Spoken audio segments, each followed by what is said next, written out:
This video is to show you how to cut, lay and glue your vinyl flooring. The techniques are very similar if you're fitting rubber. Before you begin, prepare your subflooring and acclimatise your flooring by following our online instructions. Step 1. Rough cutting.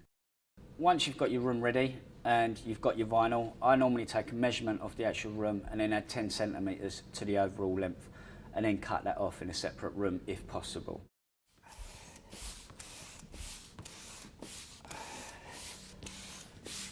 I position that into the actual room and lap it up 5 centimetres either end of the walls, so they're just lapped up so you can cut them in once you've glued out the floor. Relief cuts are small cuts made at right angles to the floor at corners and alcoves to relieve tension and allow the material to lie flat on the floor. Here we've got the point that needs to be cut just to make it easier and give a bit of release on the actual vinyl, because otherwise it could tear or it could go uneven. So we just cut it down a little bit and then we cut the point to make it easier to fold down either side of the actual walls. So this is my point here. I'm just going to cut through just to the actual point, just there. And then now I've made a relief cut, so this bit's free and this bit's free. Lay out the flooring to cover the entire room. If the room requires more than one strip, they should overlap each other by 5 centimetres. Once your flooring is laid out, fold half of each strip back on itself. The idea is to glue half the room, place the flooring, and then turn round and do the other half. Step 2. Gluing. For smaller rooms without any seams, it's possible to lay your floor without fully adhering. Use exactly the same fitting technique, but instead of fully gluing, just use a high-quality vinyl spray adhesive at the doorways and edges. So once your floor's ready to go, obviously you've pulled back half the vinyl, so now you can start gluing out. I use an A2 trowel because it doesn't leave any glue trail lines underneath. Use the approved glue available on the Colour Flooring website. This is a water-based product and acrylic glue. Always carefully read the instructions on the tub before you begin.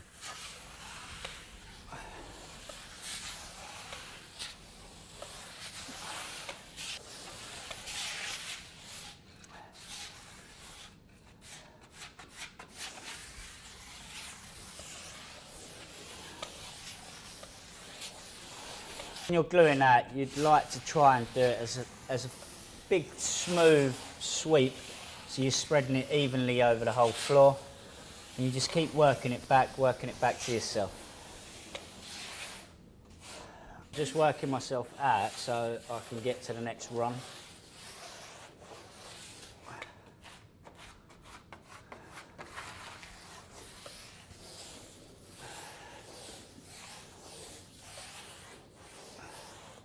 You need to get as close to the edge as possible when you're gluing it out. Just work it into the edge as close as you can do. Obviously, the tighter you get it to the edge, the easier the vinyl's going to take to the actual corners, so you haven't got any bits that are trying to lift up. If you do get some on the skirting, obviously just give it a wipe straight away while it's still wet. When it comes to meeting up with the old glue, now this side's already been glued out previously, so now we've pulled back the vinyl. Just carefully go up to the existing glue, but just make sure that you can see the glue that you're going up to so you don't get any dry spots. And what we tend to do, just to stop any sort of ridges or anything like that, is once we've glued out the whole section,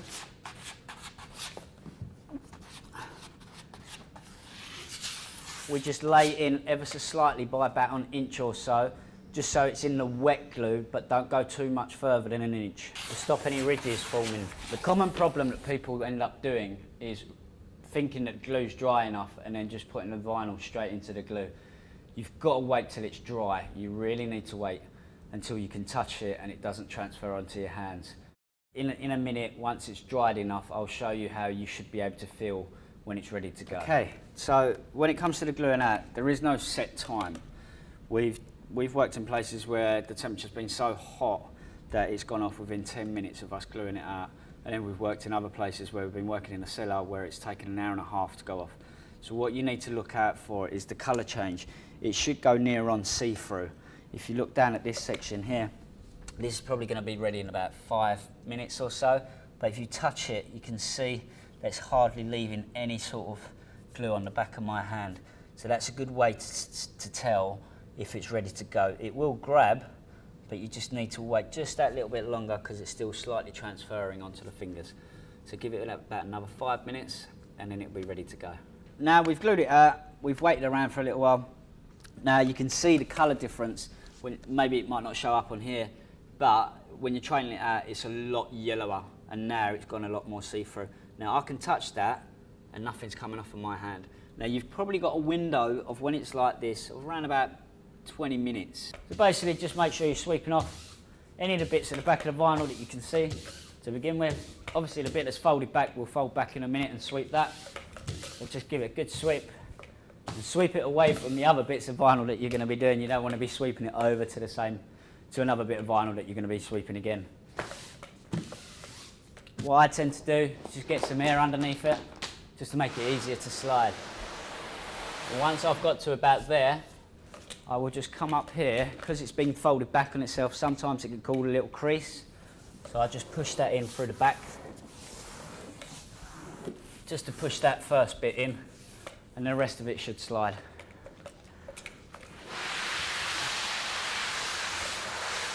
We don't roller it just for the simple reason, because the glue's gone off as much as it has, it'll grab instantly. So we just use a broom. You don't really need a roller.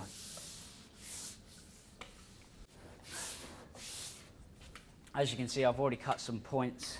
That just makes it easier to lay flat when you're sliding it back in. What I tend to do now is just give it a little sweep, trying to putting some pressure down on the actual vinyl so it makes sure it bonds to the actual glue. Just give it a good hard push, and see this bubble that's just here will start to disappear and being pushed out to the edge.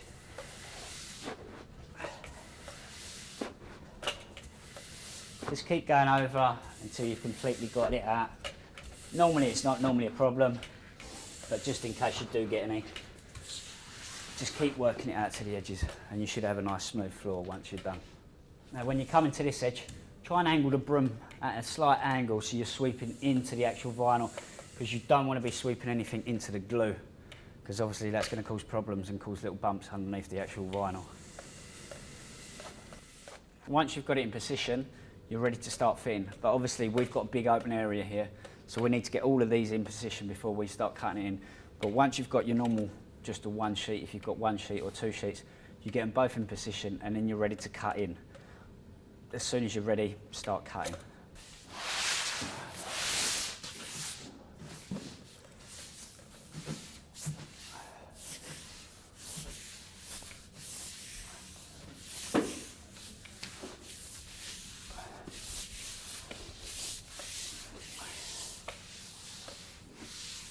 Obviously, if you see any areas like this, I don't know if you can see it, but it's slightly raised.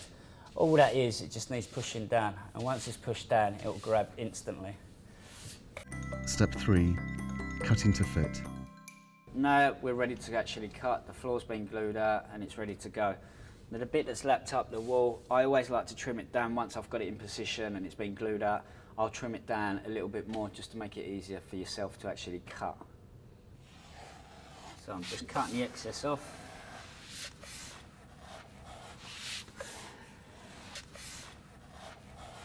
Now when you're cutting in, you want to put as much pressure as possible onto the actual blade, pushing it down, so you push the vinyl down at the same time, and it should give you a nice clean edge against the skirting. Okay, so when it comes to cutting in your actual vinyl, you need to get the angle of your blade just right to make it a nice clean cut. It's a lot easier, believe it or not, to do it by hand than it is to do it any other way, by measuring and then cutting, measuring and cutting.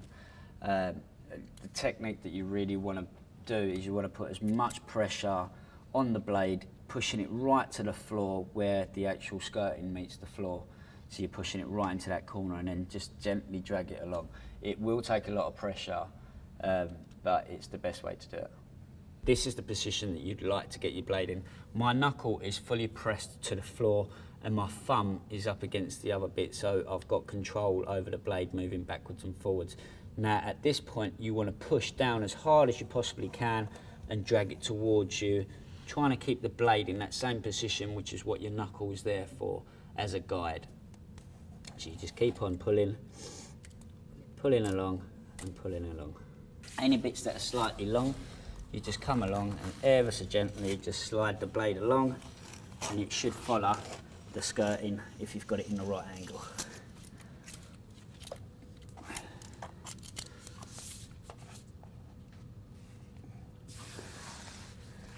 And there you go.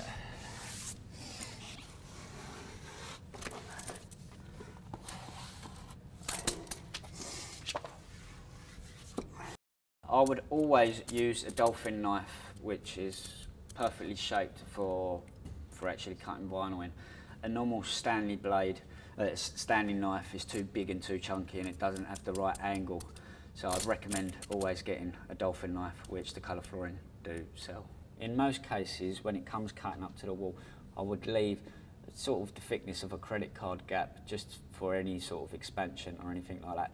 If you don't like the look of that, then you've always got the option of putting a mastic seal round to cover the gap up, either a clear or the same colour as the vinyl. And when fitting in a doorway, ideally remove the door. Alternatively, push the vinyl under the threshold.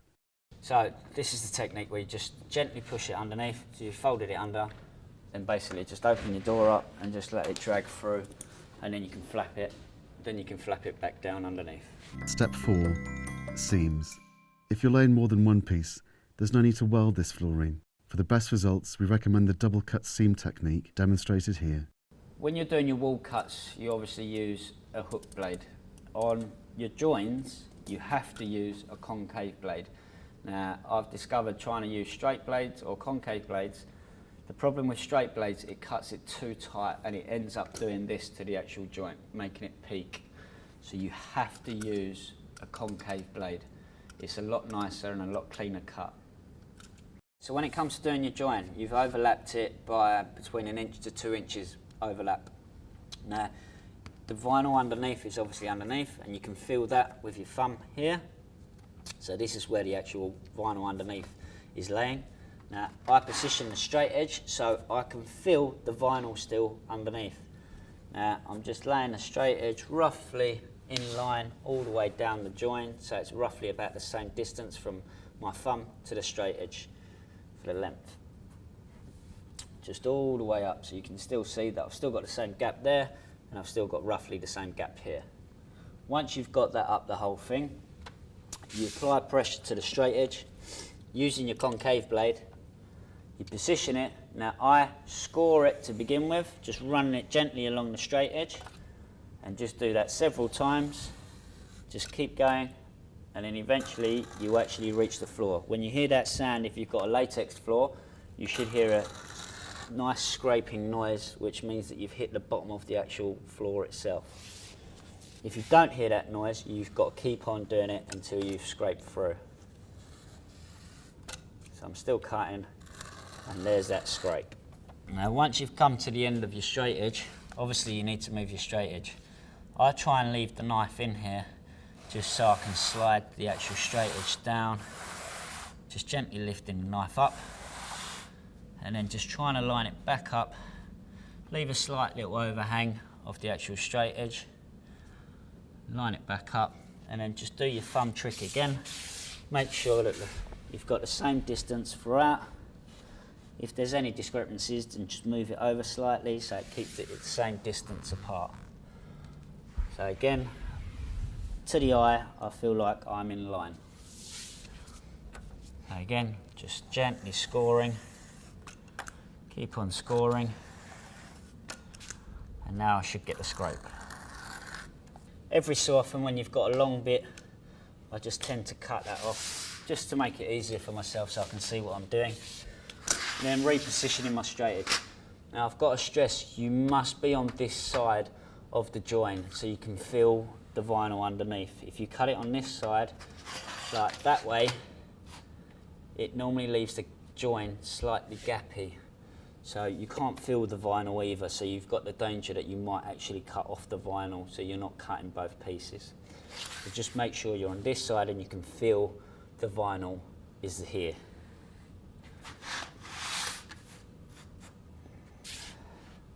Once you've cut through the whole joint, so now this is the last bit, obviously lift up this side, you lift this up and then you pull out the piece that you've cut, like so.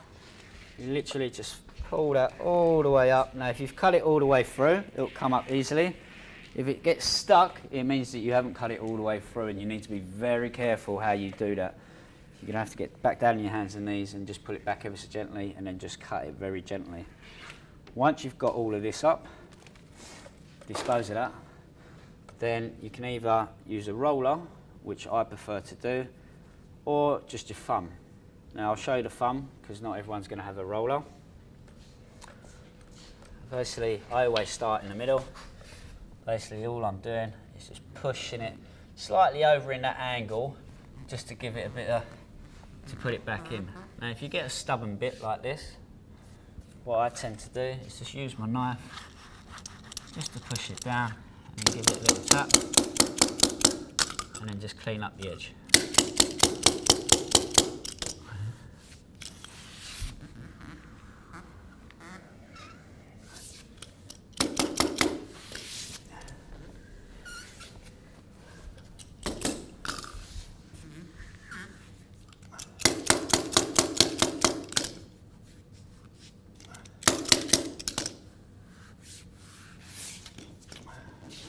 Once you've got it in position, I always run my hand just along the back edge just to make sure that that's in the glue, so you haven't got a little sort of bubble where it kicks up against the other vinyl. So just give it a little push just to make sure it's completely flat and it's still in the glue.